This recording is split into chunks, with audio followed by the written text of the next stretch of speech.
Okay, we're back. Mr. Downing, we're going to talk a little bit about AP Physics 1, an actual AP question that I assigned for homework, which is a qualitative quantitative translation. As you can see this on the screen, I'm hopefully going to be able to write a little bit on the screen and give you some ideas about how I would answer this particular one. So you have the situation where you have a small sphere and a going in a circular path, constant speed, and you have an angle labeled as theta, length of the string L, radius R out from C. Two students have different comments about it, and they want you to take a look and say, what is one aspect of what student one has to say incorrect, and the same thing about student two. I think the first thing I would do is maybe take a look at the free body diagram of that situation. So if I do that, I have the tension force from the string acting at an angle. And I have the force due to gravity, mg, acting downward. As a result, tension force has a component to the center of the circle as well as a component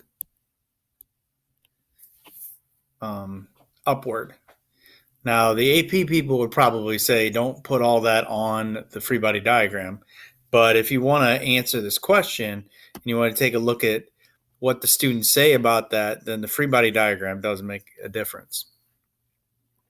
The thing that I would say about what student one was incorrect is it says that none of the forces are in the direction of the center of the circle. Clearly, I'm going to say that when I take a look at this free body diagram, that part of that tension force is actually acting toward the center of the circle, as we said. So that's not quite correct to say that it's not toward the center of the circle. So that would be the thing that I don't like about what student one would say.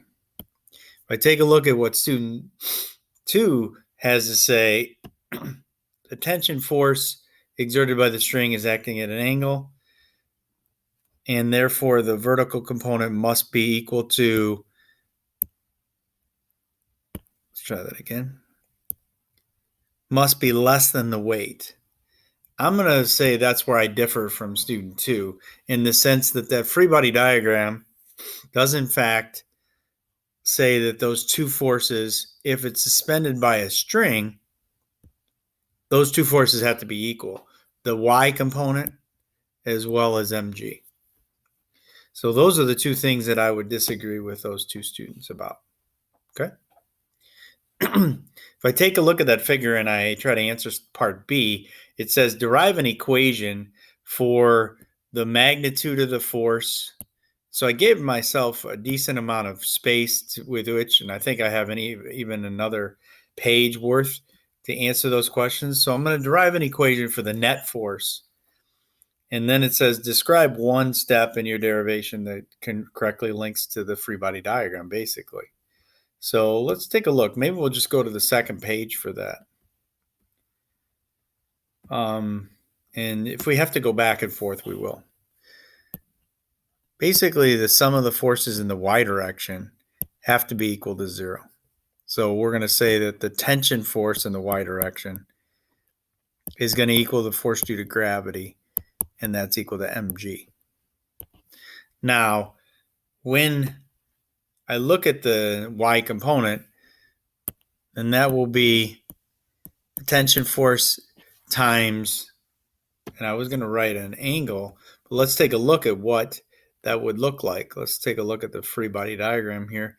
The y component is going to match up with the cosine of the angle. So I was just about to write sine, but that would not be correct. So if I get rid of that, try it again, it's the cosine of the angle is going to equal to mg. So the tension force equals mg divided by the cosine of theta. Now, if I take a look at that and maybe do it in a different color and look at what the x component is,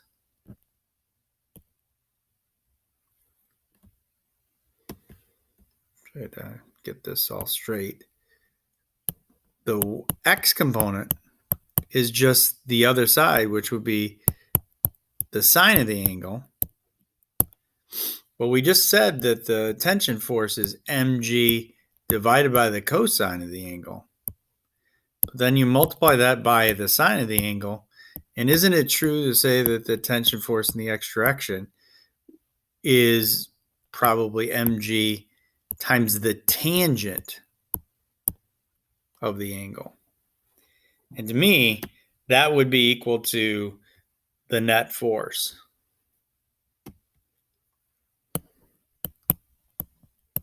So the net force is that. Okay. Hope that makes sense. And if, without spending too much more time, that pretty much answers the other part of it. What aspect of your derivations linked to part A and part B? The two are equal. Therefore,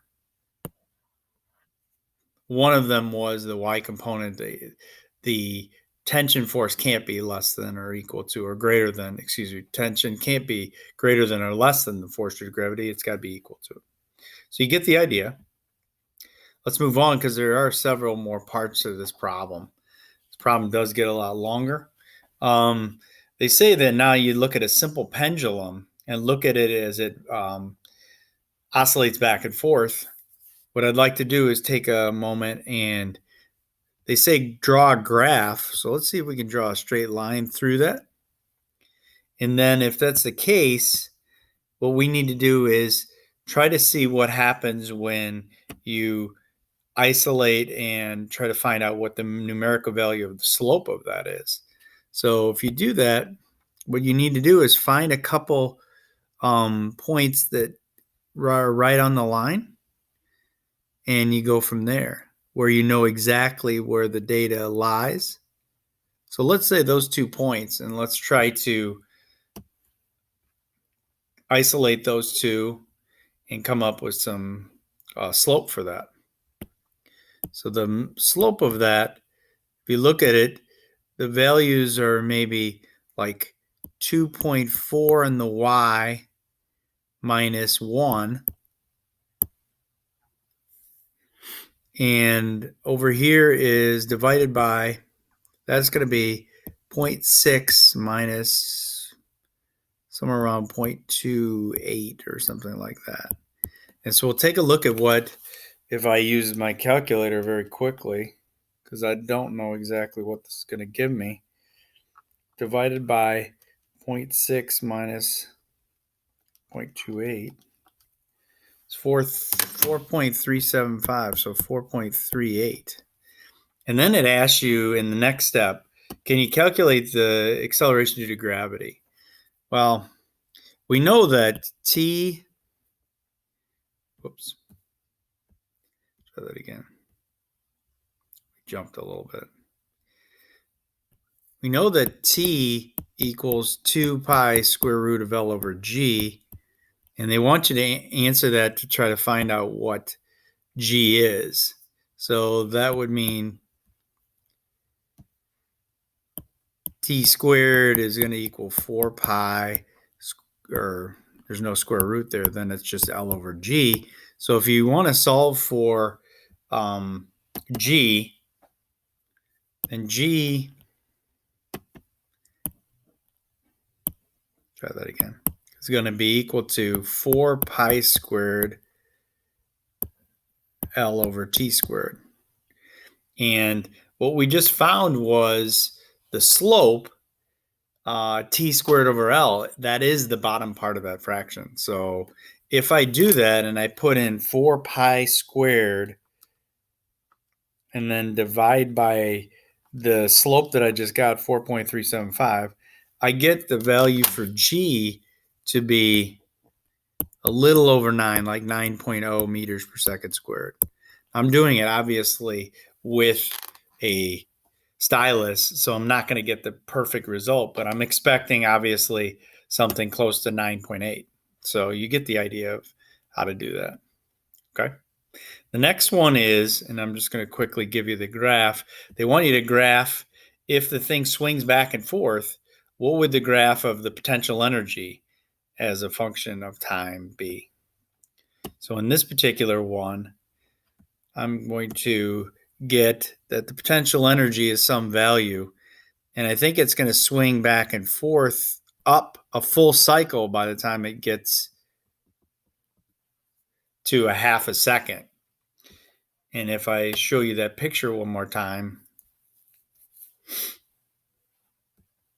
you'll see it's going to go back and forth.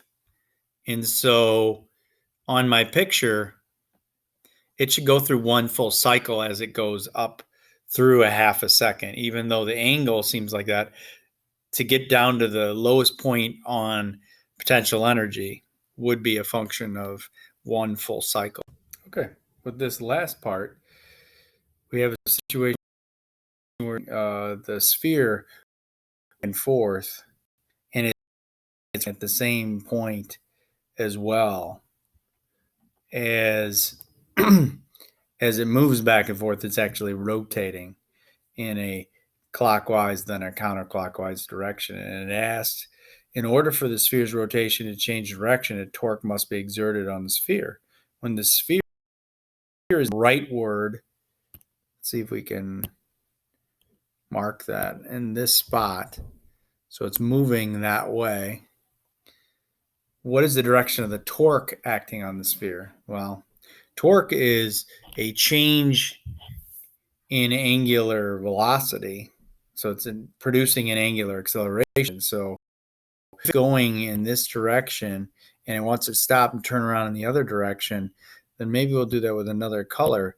Then the torque has to be in the opposite direction. So that would be a clockwise torque to produce an angular acceleration that changes the direction of the object. So I think that's the answer to that last part. So I hope that was useful. If you have any questions, email me. Otherwise, have a good one. Stay safe.